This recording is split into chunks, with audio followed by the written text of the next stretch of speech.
S'il y a report parce que l'opposition va boyer machine à voter.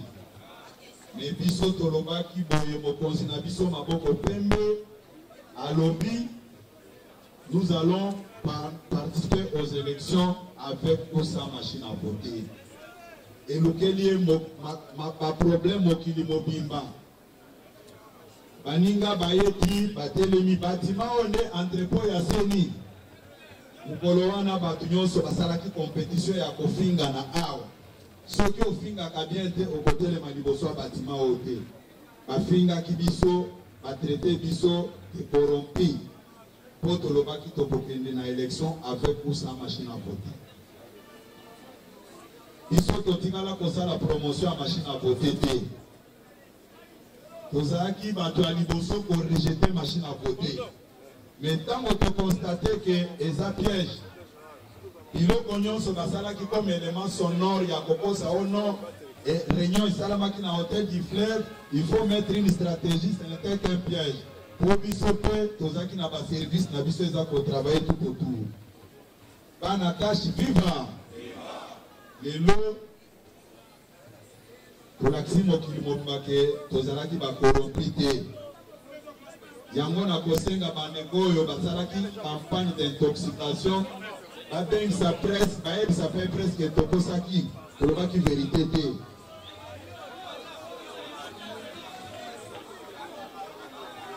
Tolérance s'il vous plaît, tolérance. Place oyo tolobi boye.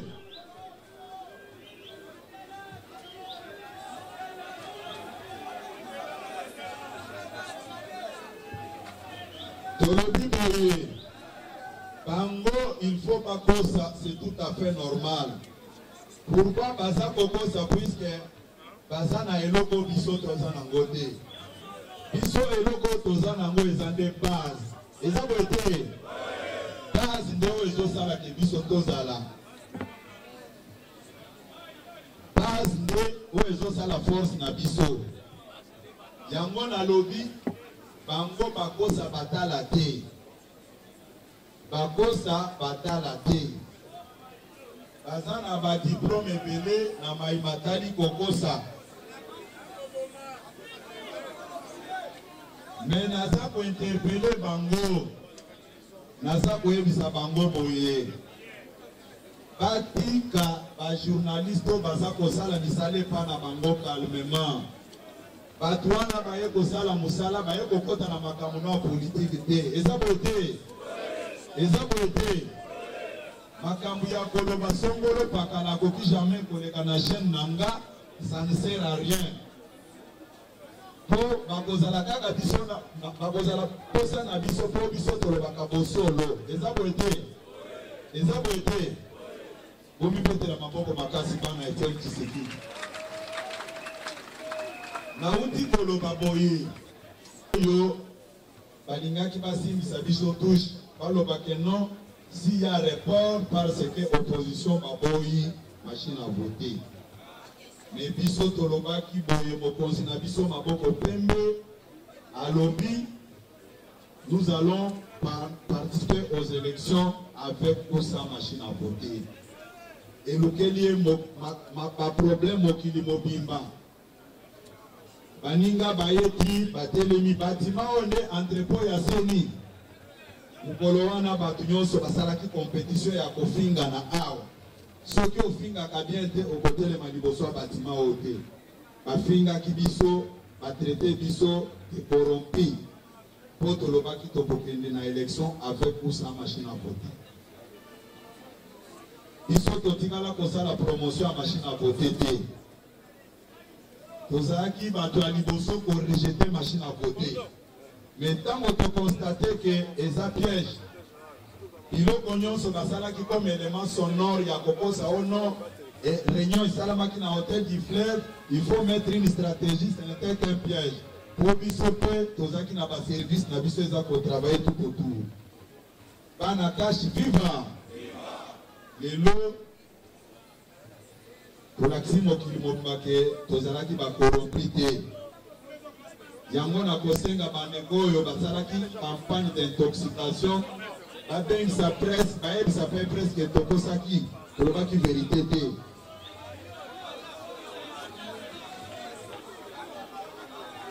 Tolérance s'il vous plaît, tolérance. Place oyo tolobi boye.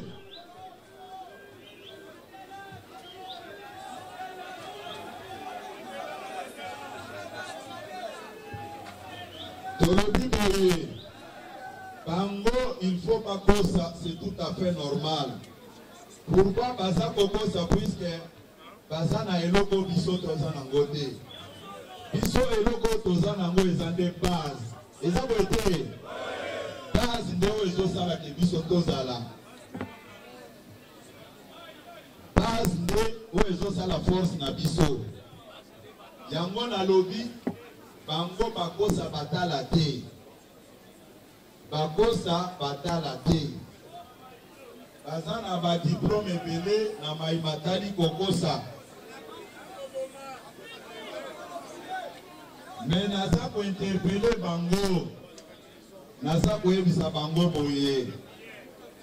Batika ba journaliste baza ko sala misale pa na bango calmement. Batwana baye ko sala musala baye ko kota na makambo na politique te. Eza bote. Eza bote. Makambo ya koloba songolo pakala koki jamais koleka na chaîne nanga, ça ne sert à rien. Po bakozala kaka biso na bakozala posa na biso po biso tolobaka bosolo. Eza bote. Eza bote. Bomi pete la maboko makasi bana Etienne Tshisekedi. Na uti koloba boye.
Balaka Tukupa. Baby Banso. Et Balinga qui va pour ma RDC la Genève. Bate! Tukupa. Bon, c'est là que frère Yabatutu a kené qui ne Nairobi qu'on soit vaccin. Bate! Vaccin wana oyo fait comme vital. Fait comme vital. Fait comme vitamine. Fait comme vaccin. Pour la Colombie Ebola. Pour la Colombie Corona. Pour la Colombie Bango.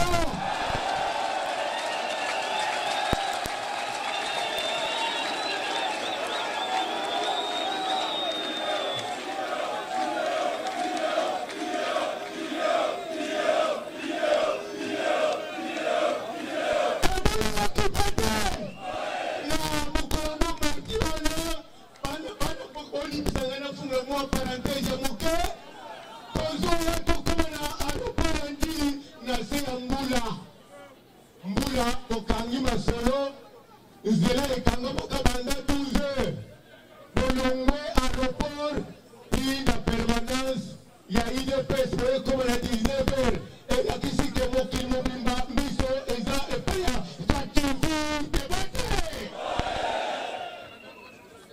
fativite a sauvé Afrique fativite et c'est notre surtout vaccin wana oyo pati akende kozwa na Nairobi oyo komona epele ya batu na lingwana matanga na matanga bote sokolandi bango na lingwana ekomi kaka o batrahir babandi kofinga ndenge bandeko balobi awo ale 3 millions po andimi machine bale 3 millions po bandimi machine si contre bango bango baye alobi ekomi distraction bakombo mosusu boyimisa isika totelemewa ekokomi banamiloko na biso te eza kopesa bango ascenseur kobosanaka distraction biso toza na likambo ya mabele bato moko depuis 2016 il fallait bakende baboyi kokende kosalisa élection baboyi kosalisa élection tokomi o le 23 semaine passée biloko epeli moto balobi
vaccin oyo faki akende kozwa na Nairobi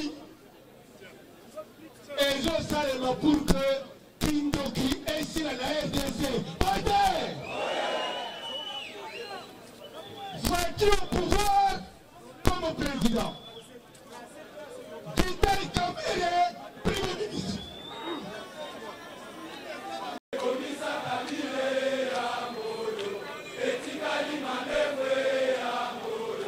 Oliva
Amène-moi la chaise.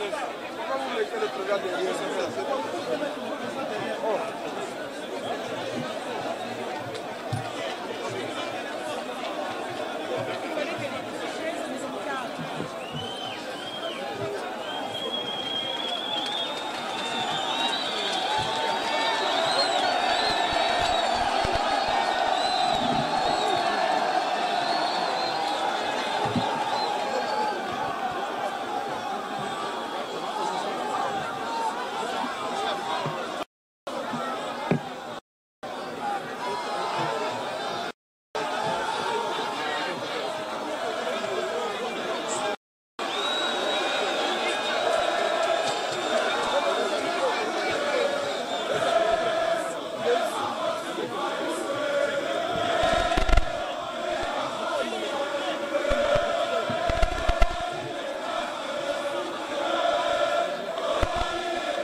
Mesdames et messieurs, nous sommes avec M. Kalenga, le chargé de la communication de l'IDPS Barti, c'est que nous sommes au siège de l'IDPS 10e rue présidentielle. présidentielle où nous sommes venus assister à un point de presse que l'IDPS doit parler parce que Nanga a parlé hier.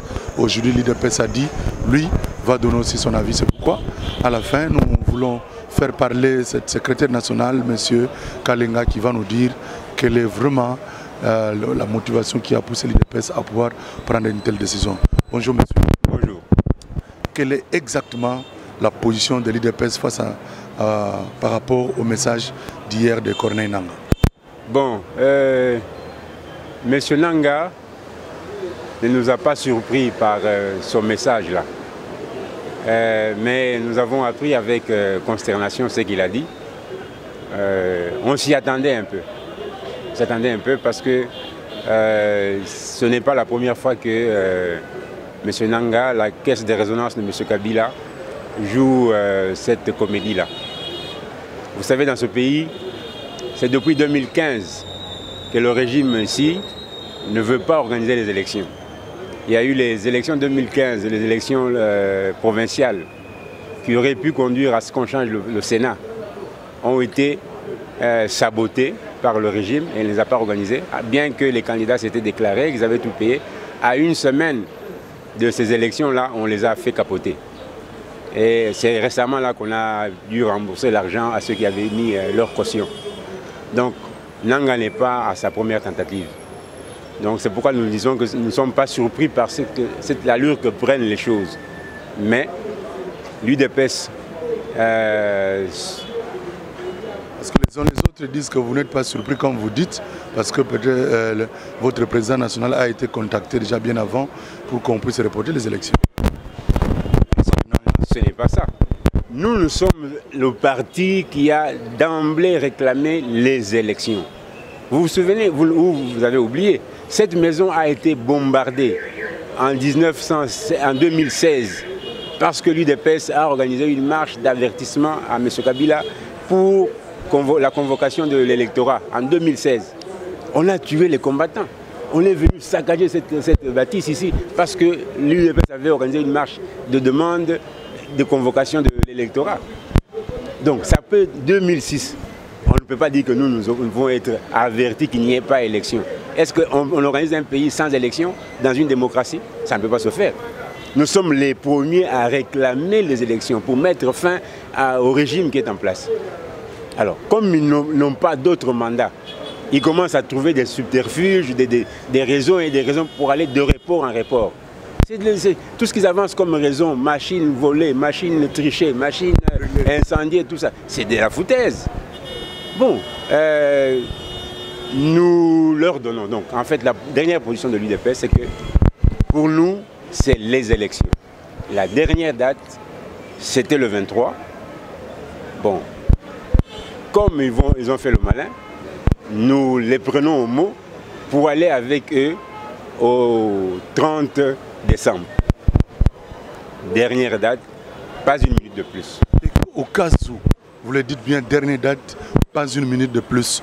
Au cas où Nanga vous disait encore le vendredi ou samedi soir qu'il n'est pas prêt, qu'il y a eu tel ou tel autre problème, ou après-demain, nous assistons encore à une autre aventure, les matériels sont brûlés peut-être à Butembo, à Aru, à Ouvira, tout ça. Qu'est-ce que vous allez dire lorsqu'il n'y aura plus élection le 30 décembre? Parce que, il faut se le dire, les uns les autres disent que le 30 aussi, il n'y aura pas élection. Après le 30, si Nanga n'organise pas les élections, qu'est-ce qui va venir? Le peuple. Le pays appartient au souverain primaire. Le pays n'appartient pas à Nanga, le pays n'appartient pas à Kabila, tout comme le parti n'appartient pas à l'UDPS. Le pays n'appartient pas à l'UDPS. D'accord? Le pays appartient au souverain primaire qui, par son organisation, dans sa loi fondamentale, il existe un article appelé 64, n'est-ce pas? Et le souverain primaire a la charge de s'occuper de son pays. On va vous dire que la Cour suprême, la Cour constitutionnelle a tranché, il a dit Kabila quitte au pouvoir le jour où il y aura son remplaçant lorsqu'il va faire la remise de reprise. Donc on ne va pas vous donner l'occasion de pouvoir faire n'importe quoi. En tout état de cause, c'est le propriétaire du pays qui va décider. En tout état de cause. Il n'y a pas une situation qui dépasse la capacité du souverain primaire. Il n'y a pas une situation qui dépasse la capacité du souverain primaire. Il est le souverain primaire. le souverain primaire. Donc c'est lui qui a le dernier mot. Alors vous avez dit tout à l'heure dans le point de presse que vous venez d'organiser, Nanga a dit hier, devant tout le monde, on a suivi, le monde entier a suivi, Nanga a dit la propagande prend fin aujourd'hui, vendredi nous sommes à minuit, mais l'IDPS dit il va continuer. Vous ne voyez pas que vous entêtez à ce que Nanga a dit? Nanga l'a dit parce que le pays appartient à son papa ou bien à qui? Mais c'est lui la bouche autorisée qui organise les élections. Nanga et Nanga et n'importe qui, même nous-mêmes, nous sommes tous sous le coup de la loi. La loi, il y a une loi électorale qui fixe les modalités dans lesquelles on mène, ou la période pendant laquelle on mène la propagande électorale. Cette loi-là dit, dans une de ses dispositions, dit que la propagande ou la période de campagne s'arrête 24 heures avant le scrutin. 24 heures avant le scrutin. Bon, Nanga vous dit que le scrutin c'est quel jour? Le dimanche le 30. Alors, 24 heures avant c'est quand? C'est le vendredi. Est-ce que c'était hier? Non. Alors, bon, vous posez une question qui a la solution dans la loi. Oui, dans la loi, mais lui, en tant que président de la CENI, il a dit on s'arrête. Je vous donne un exemple. La loi dit que les élections doivent aller jusqu'au 48 heures avant les élections. La propagande, voilà. Kimbuta sort une loi pour dire que, il sort un décret pour dire que les candidats ne peuvent pas continuer dans les stades pour faire les meetings. Certainement, l'IDPS aussi avait son cartouche lorsque son président national rentrerait à Kinshasa. Il chercherait un endroit, un stade pour communiquer avec sa base. Mais Kimbuta a interdit. Tous, vous avez obéi. Par contre, même leur candidat n'est pas allé au stade des martyrs. Même l'autre qui est au Sainte-Thérèse, il n'est pas parti. Vous également. Vous voyez que quand on prend la décision, eux, ils s'imposent et ça reste comme ça. Vous parlez parce que vous avez peur. Non, je n'ai pas peur, moi je vous pose la question. Mais moi je vous ai répondu, je vous dis que nous ne respectons que ce qui est dit dans la loi. La loi dit que la propagande électorale s'arrête 24 heures avant le scrutin. À partir du moment où on déplace la date du scrutin, automatiquement la date de la propagande aussi se déplace. Ça c'est la logique la plus simple pour les gens qui ont appris, ne fût-ce que, qui sont entrés ne fût-ce qu'à l'école gardienne. Il ne faut même pas aller à l'université. L'école gardienne, déjà quand on sait qu'on a déplacé une chose, non, ça se déplace au-dessus d'autre chose. Ça c'est la logique la plus élémentaire. Ça ne demande pas d'aller voir les cheveux de Nanga ou bien la barbe de Nanga. C'est la loi. Il n'y a pas d'autre explication à vous donner que ce que la loi dit. Et c'est là que nous on tire ce qu'on va faire. Qu'on nous oppose la loi. Nous nous opposerons la loi. C'est celui, l'aventurier qui a interdit les manifestations. C'est un abus. Alors, vous n'allez pas prendre un abus pour un exemple. On ne peut pas se prévaloir d'une turpitude. Il n'a pas ce droit-là. La loi dit autre chose, il fait autre chose. Et vous pensez parce qu'il a des armes ou bien il sait bombarder les gens, donc il a raison. Non. C'est ça le problème que je crains lorsque vous allez vous entêter. Et si les autres ne sortent pas pour aller continuer leur propagande, on va dire l'IDPS s'entête toujours. L'IDPS s'entête toujours. La liberté s'exerce et s'arrache. C'est ce que vous voulez faire. La liberté s'exerce, c'est droit. Quand on a un droit, on a un droit. Quand on a un droit, ça c'est le droit. Quand on a un cadoté, ça cadoté. Donc l'IDPS a continué la propagande. Nous sommes un parti qui se bat pour la démocratie et l'état des droits. Les droits est écrit et même parfois entendu dans des pays de haute civilisation. On a dit la propagande s'arrête 24 heures avant le jour du scrutin. On attendra le 24 heures, pas avant. Toute autre chose est un abus. Abus, c'est une infraction. Merci beaucoup. Merci beaucoup. Voilà, mesdames et messieurs, vous venez là de suivre le chargé de communication de l'IDPS. Nous sommes dans l'enclos du siège de l'IDPS pour assister à ce point de presse. L'IDPS a donné son avis aujourd'hui. Vous avez suivi, donc l'IDPS lui dit que ils sont d'accord avec le report que Nanga a fait pour que nous puissions aller aux élections jusqu'au 30 décembre à la fin de ce mois. Ils ont accepté, ils ont dit à Nanga, ok, tu as pris la décision, nous te l'accordons, nous allons jusqu'à la fin du mois de décembre. Dos contre mur. Lorsque tu vas encore changer, le 30 décembre, vous avez suivi, le chargé de communication a dit, le peuple souverain va trancher, va prendre la décision. Donc, ils ont accepté que nous puissions aller aux élections le 30 décembre à la fin de ce mois, comme Nanga l'a dit. Mais, si Nanga n'organise pas les élections le 30 décembre, le peuple lui-même va trancher. Deuxièmement, ils ont dit, par rapport à ce que Nanga a dit, Nanga lobby, propagande, et s'arrêter le 21, l'élo na 0 heure. Alors que eux, ils disent que la loi dit que les élections, la propagande doit s'arrêter 48 heures avant le scrutin. C'est-à-dire que 48 heures, ça sera le vendredi prochain. Donc, bakoto sa o nanga lobité, bango propagande aussi là le 28 prochain, le 28 décembre na minuit, de bakokata banda lobby samedi, bako continuer campagne électorale na bango lundi, mardi, mercredi, ainsi de suite. Ti na vendredi prochain, de bakokata propagande na bango. Bolandi, boyoki tika tozwa, ba vie ya peuple la lobby nini, ba combattant pe ba lobby ni ba pesa pe, ba vie na bango par rapport à oyo, mukonzi na bango à lobby. Merci beaucoup. Bonsoir Ndeko. Bonsoir papa. Tu es au Koutabino na siège à IDPS a un point de presse oyo. Bakonzi ba uti ko annoncer décision ya bakonzi o bazu balobi que IDPS a accepté tout que la nanga pas raison to que le tina fin du mois de décembre le 30 denga 5 to sala élection. Et puis deuxièmement balobi bango bakoko bino IDPS ba continuer campagne électorale. D'abord message à Nanga Tang Boyoka Django Lobby à lobby à reporter l'élection besoin qui ont dégagé. Bon, biso tango to yoka Django tout monde que élection était à kokina été. Musala à mon avis local les aleki musika mais à quand ça que les 30 ou bien les 23 décembre à mon avis que ils ont nango musika. Ce que tant à mon avis que comme pembe na moto o les aleki semaya Félix. Et non ezali machine de zik parce que ce que on a eu ezaki ba carton ezaki machine ezaki ba carton parce que prévenir ne bi ezaki ba carton place on ezana sécurité makasi ba policier bazalaka ba armée pezalaka wana moto ki para mindoki sikoyo ata mutu moko ta kufite pour nani il faut que balix ata mutu moko kufi naka d'entrepôt mutala la rate hein naka d'entrepôt mutala la rate non sécurité ce que sécurité ezali eza pour na ko pesa vraiment sécurité na biloko nyose za wana beaucoup de cas biloko par rapport à les biloko ezali ko même danger ou bien comme même solution na mboka.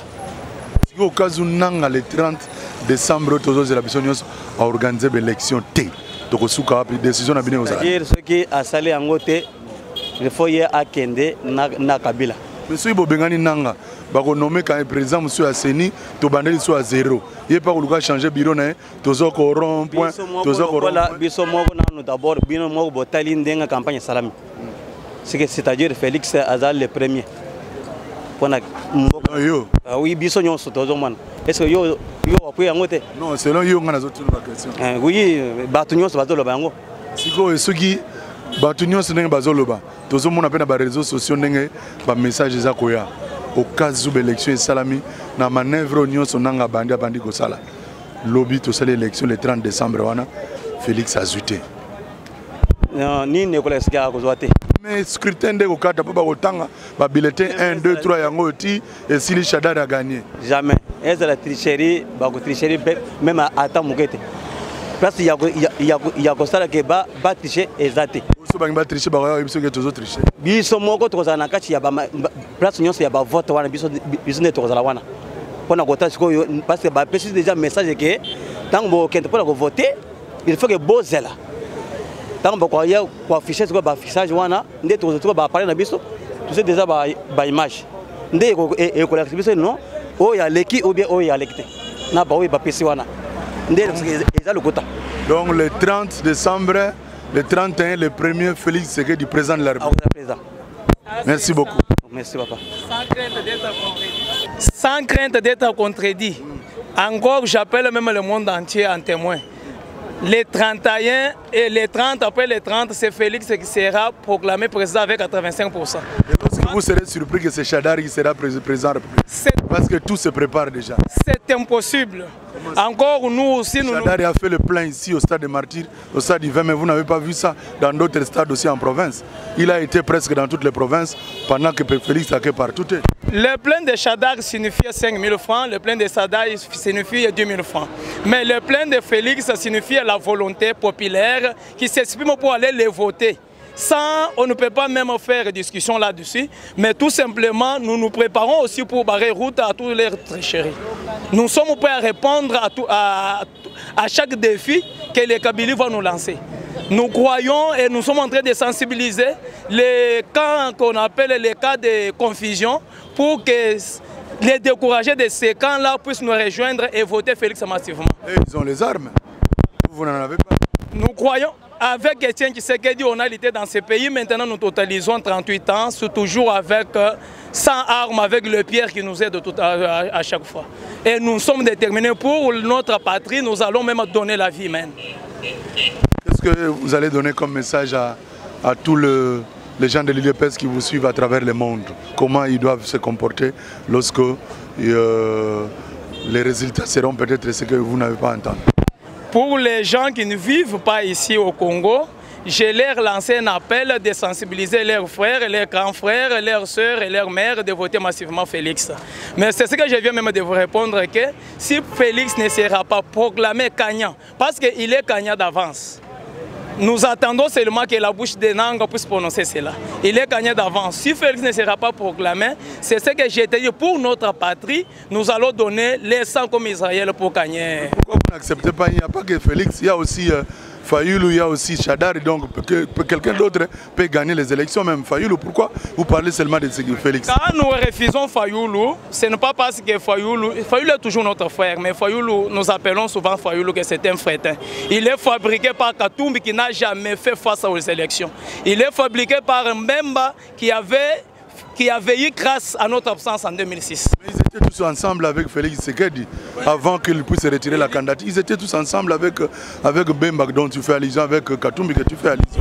Comment vous refusez? Ils étaient tous ensemble, nous croyons tout cela, mais nous avons décidé d'aller avec Félix jusqu'à la présidence. On a refusé de Katumbi, Mbemba, qu'il soit Fayoulou. Pour le moment, c'est Félix. Parce que Félix n'a jamais tué comme Mbemba, n'a jamais pillé les minéraux comme Katumbi, n'a jamais fait les presque, je peux dire. Fayoulou aussi n'a jamais pillé. Non, n'a jamais volé, n'a jamais tué comme les autres. Nous souffrons avec les saletés dans cette ville de Kinshasa, nous souffrons avec les tueries de Kimbuta, c'est à cause de Fayoulou. N'oubliez pas, comme vous êtes journaliste, nous souffrons avec Kimbuta, c'est à cause de Fayoulou.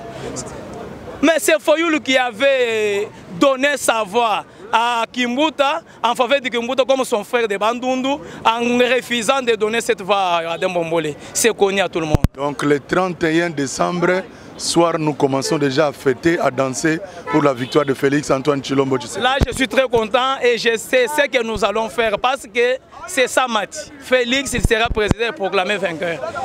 Comme je viens de vous confirmer que c'est d'avance, il est déjà au top. Nous allons l'amener jusqu'à là. Merci beaucoup. Grand merci à vous. Okay. Voilà, merci. C'est l'ambiance donc de la 10e Riawa, Bana Mboka Balobi, Ezob Komama noir sur blanc. Plein, il y a Chadar, ils ont plein contre 5000. Mais plein à Félix, c'est que des alliés contre la volonté. Tous les 30, ça va trancher. Plein à victoire. Nanga, le 30 décembre, le 31, le 1er, Togoeba, Nana Salegi plein à solo. Le peuple les autres nanga au Salamoussala avec beaucoup d'honnêteté. Au peut ça résulter à solo na muto à gagner. Bah doit mobiliser, déterminer que ce sera Félix Tshisekedi qui sera élu président de la République. Tout cela, tout à la bino nyos besoin la nation à poto, tout peut sinon botte besoin la calme, élection isali, nanga tout cela les 30 pour que tout ce que ça le côté à nanga. Ce qui a reçu la c'est bon. Ce qui a salité à peuple à lobby, bango moko, bah on s'occupe de ça. Zelana Zwa papa. Papa, bino besoin qui message nanga après lobby que a reporté l'élection comme le 30 tant boyoka que élection a reporté boyoka qui on dégage. Vraiment ezali lokola que batu bibi sombeli na Congo. Parce que Bissoto se préparait pour que notre candidat abîme. Alors, tozali koyoka manœuvre oyo ya nanga banda kala nanga banda kiko la manœuvre wana pour yebi que sur le terrain candidat oyo bango balancer azalité. Alors yangwana ke bango basala ki pour que babanda ko freiner. Mais Bissoto le biboyi que soki ki azali mwana soki azolinga ko simba moto batika kaya simba moto. Totiki ye que jusqu'à les 30 ce qui est nanga asali oyezali volonté ya peuple te bango nyonso parce que les 30 na minui bango bakosala na mandat lisusu te le volonté ya peuple oyezoloba ezali nanga a organiser l'élection un point un trait yango nde volonté ya peuple ya organiser l'élection pe apesi résultat que Chadar a gagné yo siko omona mabe nanga wapi mais na koloba ke Chadari, au moment où nous parlons, Azali n'a pas mon côté sur le terrain. Azo Salaba plein partout. Azo Salaba plein à Kepena tous les 26 provinces. Bino Boké va faire province nous sommes soutien. Azali bongoté, Azali mixage. Mixage Oyo Chadar azana ba moyen à Kena tous les 26 provinces. Antoine Chilombo à Kena ba province nous soutien. Oye bisayo. Oyo message le kakina Kisangani. Akenda kiko pesa moko ya ba étudiant $20,000 pour que ba voter. Mais solution oyo ke bimaki kuna lelo biloko ya étudiant wana nyonso batumba yango pour que ba étudiant bazali déterminé ya komona changement na kati ya mboka na biso. Sangani mama Olive leki kuna match comme bien akabuli ba wax bokokite bopese lokote ba mama na Kisangani balobi mama Olive en tout cas to voter biso yo ke woyeba ke ba komi déjà agité pour ba yebi ke loko mokote mutu lokola Olive est-ce que akoko zala ko yebisa biso ke loko nini mwasi oyo azangi personnalité na kati ya mboka oyo. Comment ça? Ni première dame azanga personnalité ne. Azali na personnalité te po ye moko d'abord babiloba loba oyo akomi ko bimisa yango mwasi oyo azali ke ya président crédible akoki ko bimisa ba parole wana te ko finga batu soutenir candidat na Mabeza. Azali mais ce que je soutenir, il faut oser la manière. Il y a le français, mais oui français zali ko senga ye azali ko salela yango. Siko kazu le 31 décembre question nga ngwana. To ko voter le 30. Le 31 le premier nanga lobi Chadari président de la République avec 60%. Antoine Chilombo deuxième na 20%. Boko lobani. Papa yango wana komona poke bino banda bozali bana mike bokomona mabele ekobaluka. Likolo ekozonga na sika koko sabiso. Osala ngo ebaluka te. Nazo yebisa yoke omoni turoyo bango bazali agité parce que Tshisekedi asali musala ya kopesa batu bazala na formation politique mutu nyonso pour le moment congolais nyonso azali lisusu mutu ya kokosa te pour que soki ke oye on azali kokosa boye ezali lisusu te toza bana te tala bino bokomi ba mikolo biso tozali basuki ya pembe boyebi makambo oye lekaki na mboka oyo lelo 2006 bango bakanyaki élection te mais ere balobaki ke bango bakanyaki élection te oyebi biloko ezalaki oyo leader na biso ayebisaki biso ke ba union européenne azotambula na candidat na poche bango babandaki kotia tembe bamonaki yango te mais ya lelo ezali ndenge wana te ya lelo ezali différent na oyo esalamaki kala mais pour le moment mutu nyonso azali vigilant na eloko wana. Donc tu refêtes malamu le 1er décembre, le 1er janvier, Félix Tshisekedi président de la République. Bon, et tu refêtes malamu parce que papa tanga zala isuka ka zupo sa premier ministre basaka ki lo se kiti. Botikolo baboto ya otonda me. Bango ki pri abiloko. Papa journaliste, nyonso ekozala na pete toza sire yo. Mais soki olobi kaka ke muntu ana ozoloba wana na yebite. Na yebite. Azar Congolais ozosala ba plein. Azosala ba plein arrogant. Balobi bango basali sondage babi yem ta arrogant. Ba sondage wana eza faux sondage. baple bozolo bino des vrai. Ya biso eza vrai. Comment ya bango eza faux? Qu'est-ce qui prouve que ya bino ya vrai ya bango eza faux? Ya otuni kitoko. Ya biso eza ya vrai et talisi ke eza ya vrai tala neto za ao.